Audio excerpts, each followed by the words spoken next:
Hi, welcome back.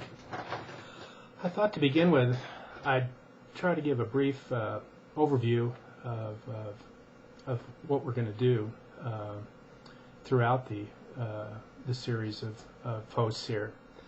They're going to basically relate to the three elements of music. Now, that's just my term, it doesn't mean anything, but I think all music can really be summed up into three basic elements: melody, harmony, and rhythm. Now, I'm sure all of you have an idea of what all of those words mean.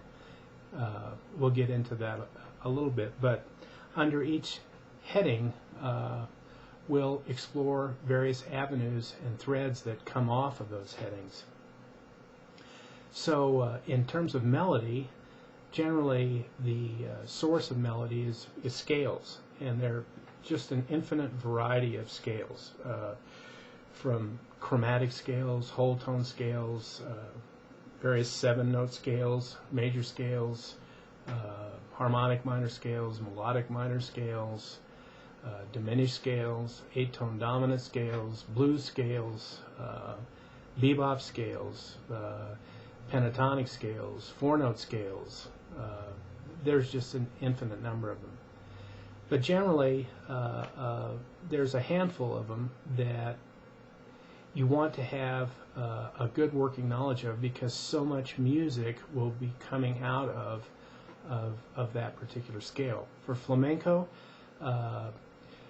certainly the major scale, do, re, mi, fa, sol, la, ti, do, is a source of a lot of something you really want to know.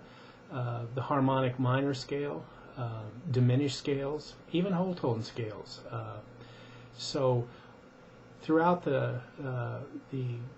our time together, we're really going to dig in and get to know scales.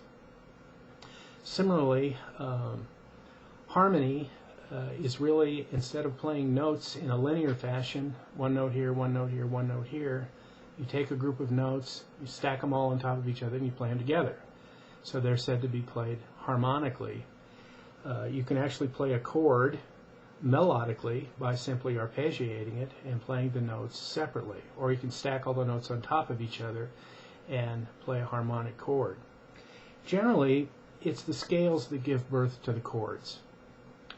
There are various ways to stack the notes in the scales on top of each other, and that's what creates the chords. You can stack notes in thirds. We'll get into some of these definitional terms as we go. You can stack them in fourths. You can stack them in fifths. You can stack them different ways.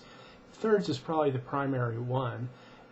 Thirds and fourths. Most chords are made up of thirds, fourths, and fifths, or combinations of them. But harmonically, that's really a function of the scales. So the major scale has its set of chords that are built off the 7 tones of the major scale. A harmonic minor scale will have its set of chords that are built off its tones, etc., etc. In fact, an interesting thing that you can really do is you can make up your own scale and harmonize it. Just pick, if you want to make a 7-note scale, just pick any 7 notes out of the 12 chromatic notes there are, write them out, in any order you want, and then stack them in thirds. Every other note stack on each other. If you can get them out on your instruments, you can play around with them and see what they'll do. I see the phone's ringing. I forgot to put it on mute. Well, a hazard of being a rookie at this. I'm just going to ignore it for now. Hopefully you can.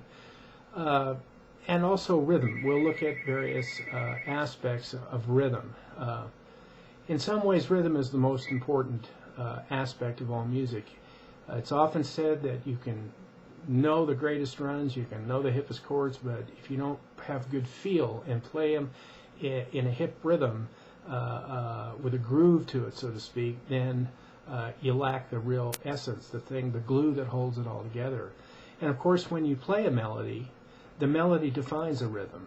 And when you play a chord progression, the way you play the chords defines a rhythm. So the rhythm is actually in not only itself the rhythm, but it is implied through the way melodies played or harmonic chord progressions are played. So those are the three areas, and that